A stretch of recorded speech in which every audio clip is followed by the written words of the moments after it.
Just read it. Oh shoot, we're live. Okay, go into pre-roll.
There we go.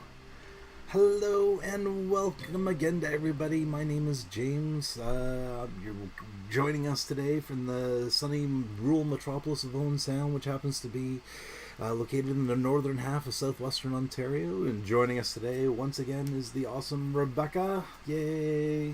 Yay! Hello everybody. We're doing another VAWMA Chats episode today. It's going to be a little It's very unscripted. We kind of excitedly had this idea about what we're going to do today and talk about some of the things that kind of drive our passions and drive our foundational passion drivers, whatever it is. These are the things that like inform like how we make our decisions to all these things, and I'm very excited to talk about that today. But for those of you who are just joining us for the first time, first off, welcome. Second off, we'd like to let you know that a little bit about VAWMA. And I'm sure first of all you're probably asking yourself, what is VAWMA? And VAWMA is of course an acronym which is stands for the Voluntary Association for Work and Mutual Aid.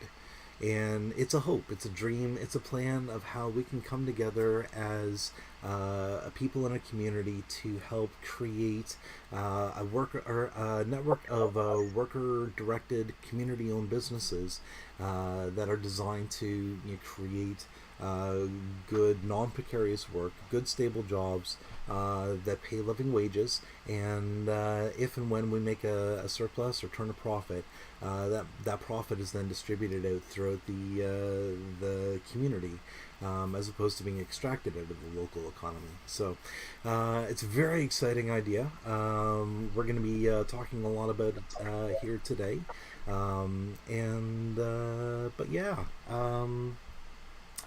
How are you doing, Rebecca? Not too bad. It could be worse. Oh, I have a mercy. lovely cat. All right. Here, Have we got? Oh, we're getting the cat tax, can you and see her? is I that the can't see orange the kitty? screen when I. Oh, Nope, this is the other one. Can you see her? no. We can. All I'm seeing Oh, is the orange kitty up on the top there, and oh yes, oh yes, that's I can't see yes. the screen when it's pointed in this No, direction. you're perfectly centered, and oh, Oh, that's a nice it's stretch. stretch. Yes, Very she's good. having such a snooze. A sunbeam. You know, one of the I wonder if we could get away with having a cat in Cafe Libre. I hope we could. If not a cat, maybe some birds. What are the? There's probably code violations that we would probably have Oh, to. birds. Yeah, yeah, Yeah. birds for sure. You know, when I Probably dream, cats too in a cafe. I would think, hmm, like a library, maybe. yeah, there are definitely like if we weren't serving food, we may have been able to get away with it. Yeah. But seeing as the fact that our primary source of income is going to be food sales, the having a cat, I think it's a good dream. Oh well. In a world run with less bureaucracy and concern for the well-being of our customers, perhaps. Um, yeah, hairless I cats. guess I'll Ooh, have concern for health considerations, even yeah. with less. Yeah. So, what do you think? Should we go over a little bit about what the VAWMA idea is, tease it out a little bit, or should we just jump right into the origins of what's driving some of this? Why don't you see how fast you can explain it? Okay, so VAWMA is basically broken down into four distinct parts, for as far as I can tell. It starts with our origin as a mutual aid society. It's a and that's at the very core. We recognize that we're a group of friends coming together, kind of here to just check in with each other, make sure nobody's in crisis mode, and if anybody is in crisis mode, we do what we can to make sure that we help them out until the point where the crisis is averted or dealt with.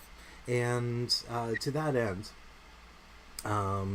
we start off with intentionally checking in. Maybe we start off once a month. Maybe we start off doing it a couple times a month, as needs be. But just like it can be as simple as friends getting together in the backyard for a barbecue, and that's where we start. And as we get together, we recognize that we are primarily bringing to the table what we can do with our labor. be it our skills, be it our training, be it our education. You know, whatever it is that we take our time and effort and put that stuff into transforming products. You know, be it something that we're going to be selling, or if we're going to be using our skills to help facilitate what other people are going to be doing further down the road. All of it is what we're bringing to the table, is what we can do. And so our natural bond is as a union. And so as a union, we come together and we pool our resources, once again, our labor. That's point two of what VAWMA is a natural labor union.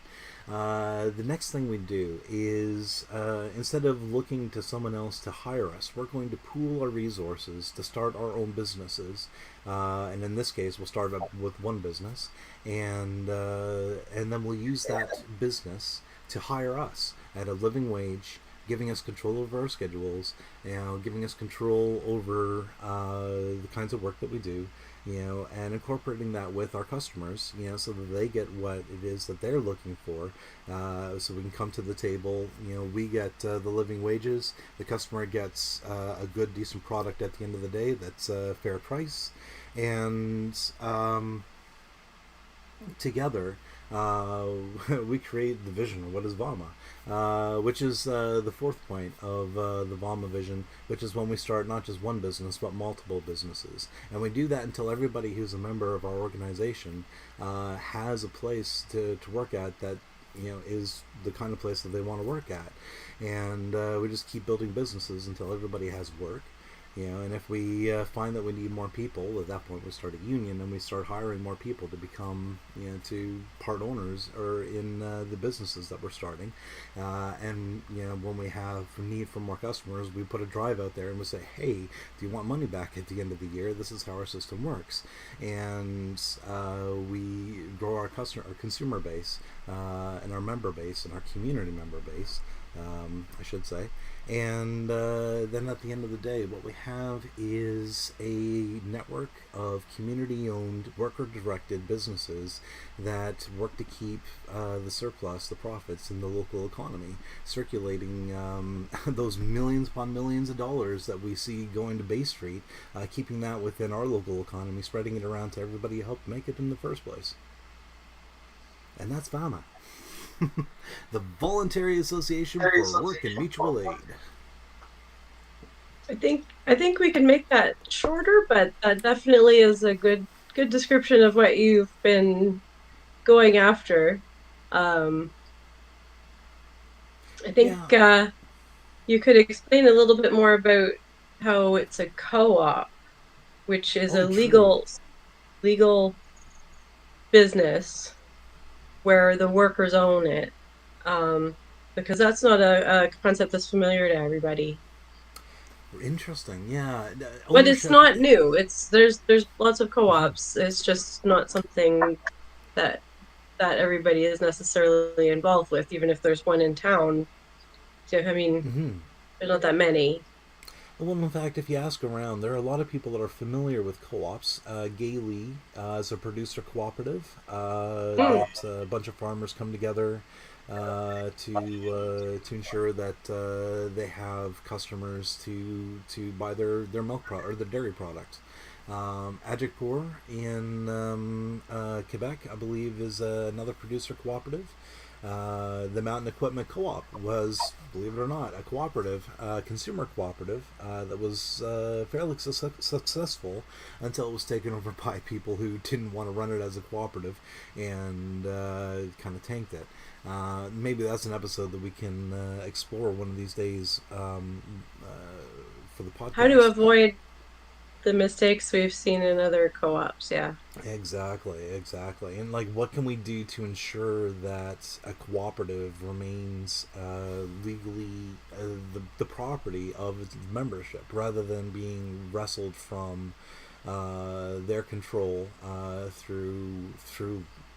I got to be honest, it was legal means. They did Yeah. it. They did it. They smiled, with a big wide smile while they stabbed us in the back. But it's what it happens. Um, we can avoid those kind of pitfalls by, and this is a topic for another future podcast, uh, the bylaws. We can write into the bylaws, things, protections that ensure that ownership of what it is that we're trying to do with VAWMA remains within the community, and by extension to the workers as well. I really want to emphasize that at this stage of the game, the VAWMA idea is a multi-stakeholder uh, cooperative idea, as you pointed out before. A cooperative is a legally distinct form of business. People may be familiar with the LLC, the Limited Liability Corporation. This is essentially an LLC with a distinction.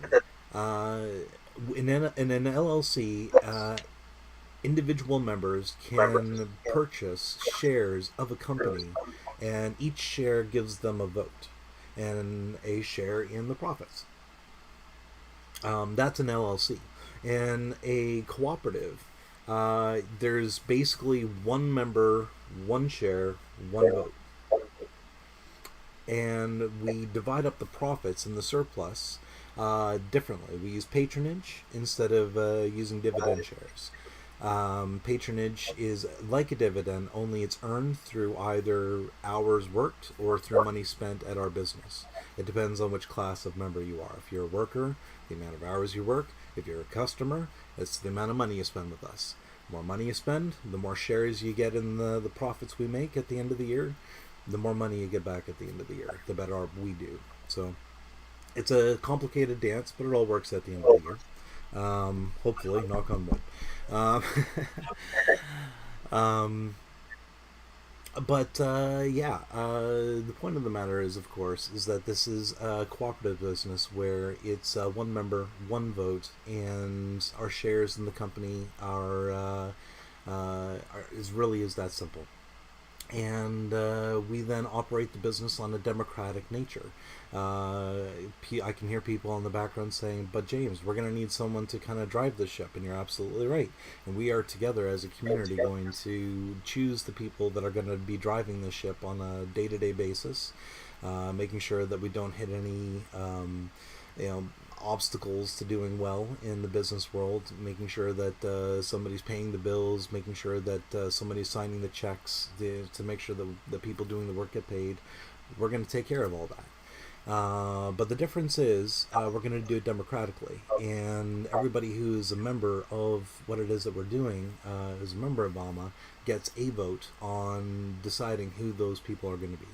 And then we get into the more fun aspects of like how we actually set up our businesses using things like sociocracy to achieve group consensus-based decision making, and then how we use the principles of sociocracy in the circles of spheres of operation to achieve consensus-based decision making. We then use that to build our board of directors, which of course has the power of the purse, has access to our bank accounts, and the ability to distribute the money that we raise. Um, and we just we build this institution, this organization, around the principles of making fair, equitable work, non-precarious work, living wages, good schedules, and fair prices for our consumers, and access to the products that they need and want, and not access to and free from being inflicted with product that we're trying to push on them that they don't want. That sort of thing. It becomes a dance, of how we can best meet each other's needs. One which I hope is will be a cooperative one, will be a harmonious one. Not necessarily a guarantee, but it's one that I think with a bit of work and a bit of effort and a bit of direction, I think that we can create quite a beautiful song, quite a beautiful symphony of people coming together in harmony to do something really amazing. Hey, Kat. Thing on me. See you soon. So to that end, I was thinking I was re-listening to the last VAWMA chat that we had, and at one point you brought up a an aspect of how we have, as a society in the past, one example of a human society in the past of having been able to take some of these cooperative, egalitarian principles and build something with it. I was wondering if you could just kind of recap us on some of the insights you shared with us from last time. Uh, I think you were talking about how I was talking about our archaeology and stuff. Mm-hmm. What you wanted to talk about? Yeah, I of course being brought up very Christian. I studied my Bible and what the Old Testament law said and what Jesus said, and it was I learned over the years how true some of these things are if you look at the stuff that it says clearly and often. And I went through the Bible and checked very carefully what it says and how often. And Hmm. most of the commands are about helping the poor. It's love your neighbor, of course, but the way you do that is by helping the poor. And this is relevant here because even though VAWMA isn't going to be, um, helping. Well, maybe if they vote on it, they can help people who don't have a job. This is specifically for people who work for VAWMA that we're talking about Hmm. mostly, but it's the I if you look at laws, um, they make it so that no one doesn't have a house. Now, who knows Hmm.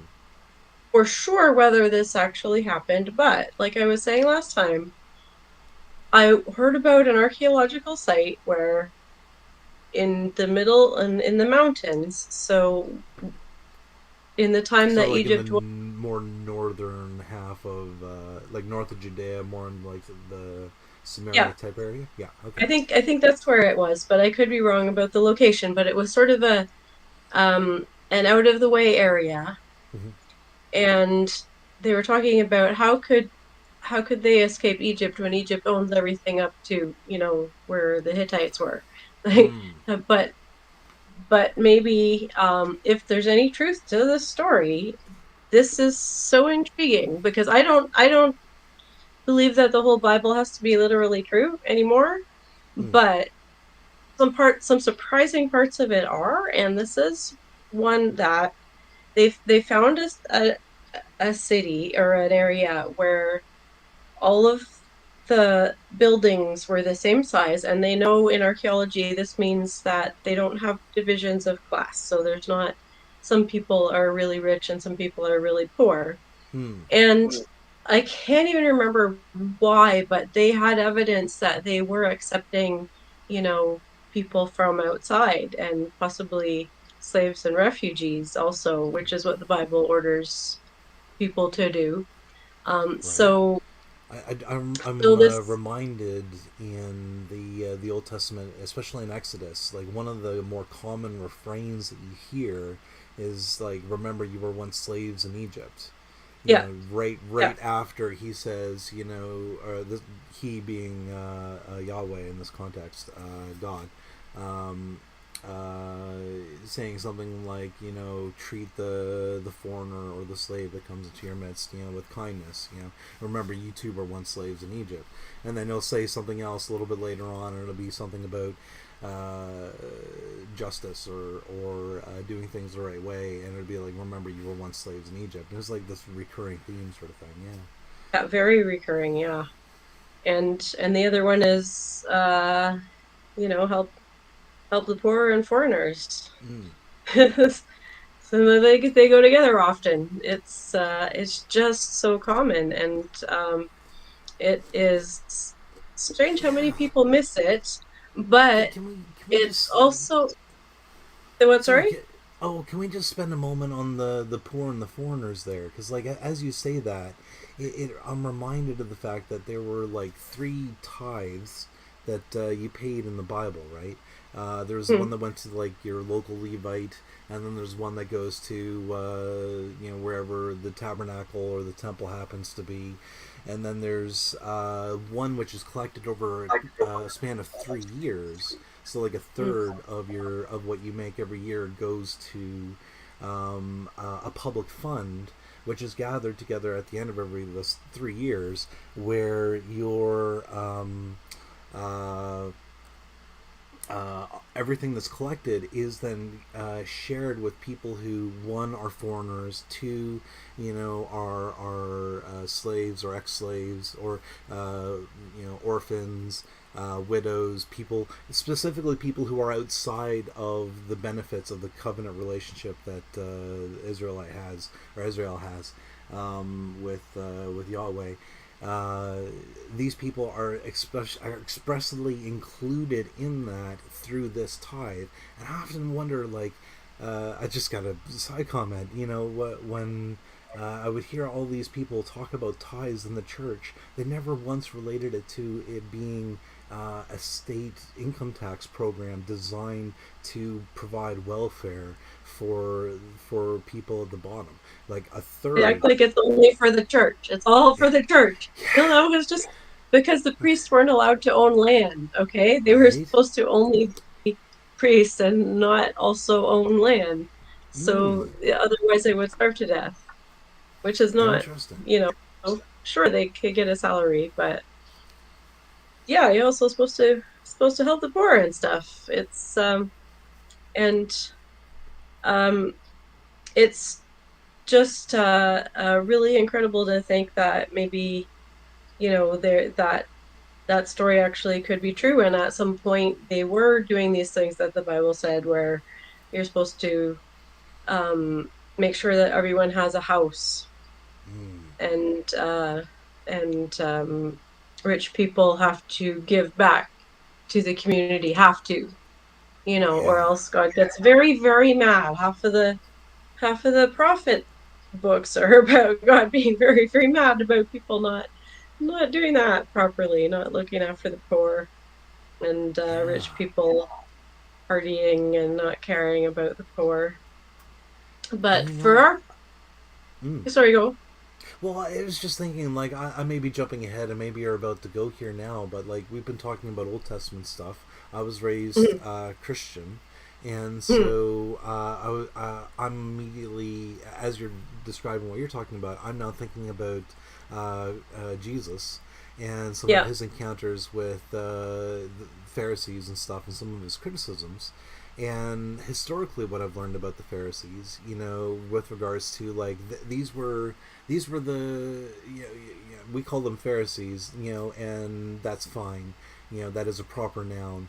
But they would have heard when the back in the day in the original language that these people were using, when they heard somebody call somebody else a Pharisee, what they would have heard was, hey, he's a separatist, or he's a holiness person, right? Mm. Like, because that idea of separation or holiness was intertwined, and so it was like Mm. this, and with even with a political overtones to it. It's like not only is he a separatist, with ethnic overtones, not only is he a holiness person with religious overtones, but he's also a political person with aspirations to actually have these. Beliefs that they have, their view of the world, actually affect the way their society is structured.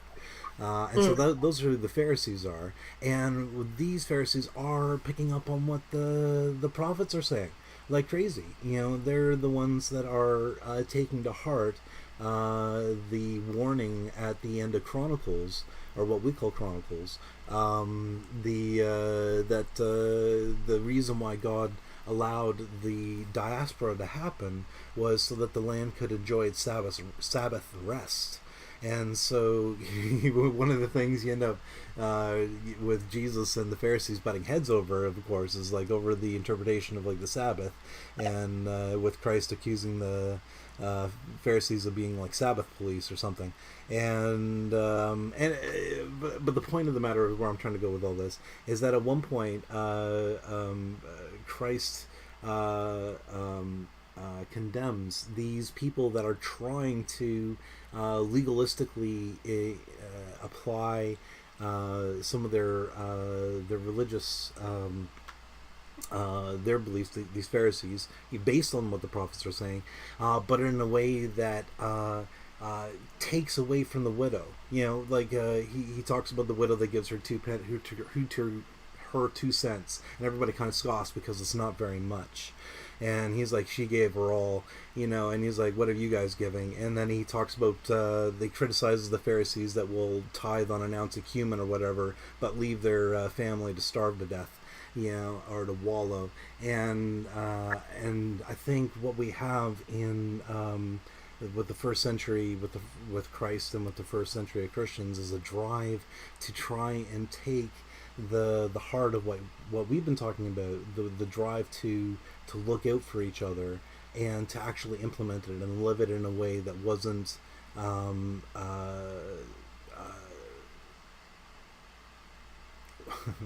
how did they do? And here we get into like interpretations of, like, you know, Christian history. But I Yeah, guess the well, I point, mean, yeah. we know that not all the Pharisees were like that, and for sure, not all the Jewish people were like. They Oh also yeah. had events to increase, compassion and talk about helping the poor more and being less Mm. legalistic. They had their own. Jesus didn't come out of nowhere with this stuff. That was a solidly Jewish thing, and really, Pharisees is a short form that isn't 100% accurate. No, Um, and in my to caveat everything I've said, I was raised in an evangelical bubble, so a lot of where I'm yeah, coming at with some of the stuff is very informed by their interpretation of the world. So if I'm wrong on any of this stuff, which I very well probably will be, apologies. but but but we try to get at the truth, Mm. and as much as uh, I may not believe that the whole Bible is true, every word or meant to be taken literally, there are some parts of it that are really worth paying attention to. And like I was saying, it it it actually, like I think I said last week, it is true that when you lift up the poorest among you, your whole society prospers. This is what tends to happen. Um, you can probably find an anecdote of some place where it didn't work, but in general, if you make sure that everybody has a house, like the Mm. Bible says, and nobody is homeless, it's actually a lot cheaper. Like, homeless people aren't free; they actually cost taxpayers. They they just cost them in ways that they can't see, right? Mm. And the what you reminded me, what I remember a lot of the time, but then I totally forget because this part was missed when I was growing up. I never caught this, that the the early church, one of the first things they did was they pooled all their money and shared it with each other to help each other. Yeah, Um, I have the chapter and verse here, Acts 2, verse 44. All who believed were together and held everything in common, and they began selling their property and possessions and distributing the proceeds to everyone as anyone had need. yeah. So we're not so VAWMA isn't going to be necessarily just share willy nilly, but the idea is that there's nobody is going to be the king over everybody else, and this is just business good business, that you have the people who are doing the work, who are on the floor, who are out there talking to customers or hitting the nails into whatever, that they're the ones who can decide. what they're doing. This concept of nobody being so high up, we're all equal, really helps with the business. It Mm-hmm. really helps for you to not lose a lot of money, you know, implementing some new plan that you never checked. This is so classic that you never checked with the workers. And it turns out they spend the next 3 years struggling and making mistakes they didn't have to make, and Mm-hmm. having to pay money to deal with this just because some, boss went to some meeting somewhere and then went, "Oh, this is a great idea." I never checked with anybody. It happens all And I the mean, time. and I Why does mean, it maybe happen all the time? yeah, right? And I mean, maybe we luck out and we get a good boss that knows what they're doing, Yeah. and maybe you luck out and you get a boss who, appreciates getting soliciting information from the people that are on the ground. Um, More often than not, what we have in the form of bosses are people who have access to money to be able to hire people to be able to tell them what to do. Hmm. And which is how our society is structured, which I'm trying not to put any moral judgment on, but it's difficult when I'm the wage slave in the equation. It's like I would kind of like. I think a moral judgment is justified because there's no reason to just take, paying less than a living wage. You're taking a person's life. They're gonna get sick. They're gonna Yeah, have troubles with their family. Their kids aren't gonna get the attention they need. They're not gonna get the health care they need. This is gonna cost society for years in the future, for years. yeah, Precarious work. You can't yeah. you take your kids to, music lessons, and you can't go out to movies and or do fun things, go to the park. You, Get you involved can't in little league. Get involved can't go to in the like can't go to scouts, the freaking bunnies. doctor. Yeah. Like, can't go to the freaking doctor. I mean, not can't, but so many people have trouble making it Mm-hmm. to the doctor because they have some kind of precarious work or some stupid thing. In the And off it chance that they have a just, doctor in the first place. yeah, Which, to yeah, me, I think about that and I think, oh, VAWMA has an opportunity there. We'll yeah, figure that out. That's like VAWMA 5.0. yeah, yeah. So I think that this we can really learn from this, and that we don't need to structure it with the the king on top, who is so far above everyone else Yep. that they don't know what is going on, that they can't manage well, and they're just taking, and the employees are left with, shattered lives, Yeah. or not having the time to improve themselves or to spend with their family. It really it sucks the life out of everyone. Yeah. No, I would agree with that. And I think that if we can, like, I'm thinking, one of the things that I used to kind of used to drive my life and my philosophy from was this verse in the Bible, and I think about how it applies now. In that we know what is good. We've seen it from like the places that we have worked, where we've done things successfully, where we've been a part of, taking something very small and then making it very big, or something, some few things and making them many things, or distributing, happiness or good times, food, whatever it is, to other people. And so we know how to do these things, and we know how to do them well. We know what is good. So now what's required of us? Oh, that's fine. Just to, within your sphere of influence, make wrong things right. And when wrong things happen to you, don't be a dick about it. Try to make reparations. Get get what's yours, but don't demand more. And then at the end of the day, just be who you are. You don't have to be anything more, you don't have to be anything less, but be free to be who you are. And that is, which for me is the truest form of humility. It's just being at peace with being who you are, not having to prove it to anybody or yourself.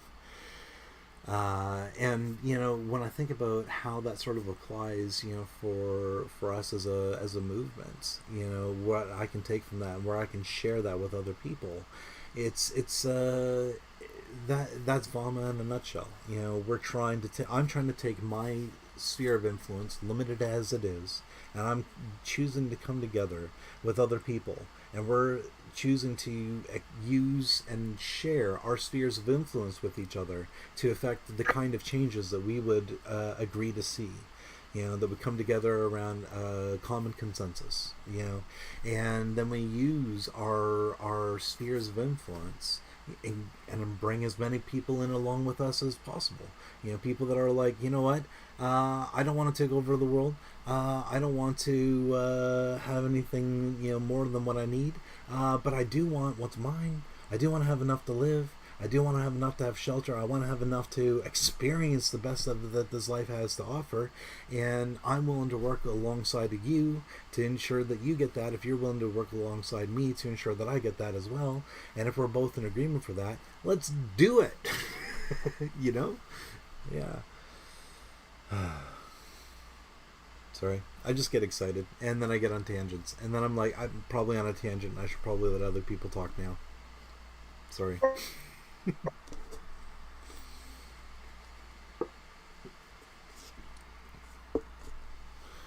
But yeah, I guess with that kind of thought in mind, and also being sensitive to time, and not wanting to go on for too long, I know people have short attention spans these days. I'd be curious to know and hear back from anybody who's watching this, if they have any thoughts about, cooperation and like some of the cultural stories and cultural even religious stories that we tell each other, tell ourselves to that help facilitate the ideas of cooperation, so that we can enjoy the vast heritage that we have with the people that came before us and how they were trying to figure out how to do life. There's some ways we don't have to reinvent the wheel. There are some songs we don't need to recreate. That we can just learn and sing in our own language, in our own way, in our own interpretations.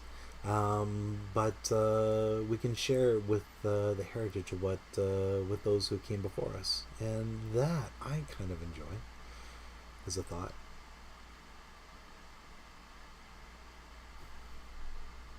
I don't know if you're there. It looks like you're frozen here. Hold on a second.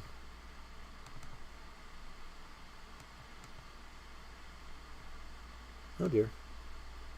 Well, Rebecca, if you're saying something, I'm afraid I can't hear you.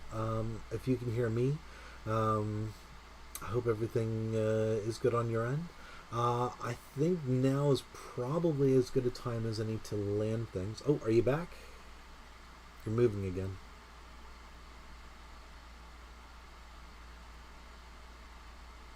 I don't know if I can hear you. Yeah, I'm not seeing anything on the mic. Well, once again, we're having our traditional leftist audio technical problems. So, on that note,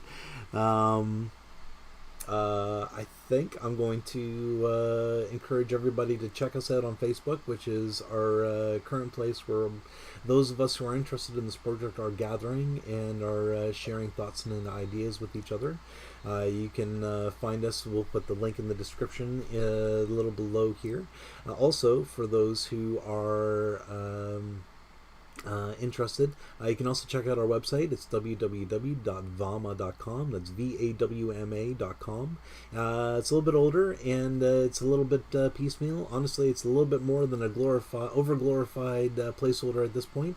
But it's a beautiful over glorified placeholder, and I'm very proud of what we've managed to put together with my ADHD rattled brain, with the help and friends of with the help of some very good friends out there. So you And know I who you feel are. like Thank you. Oh, you're back. your Yeah.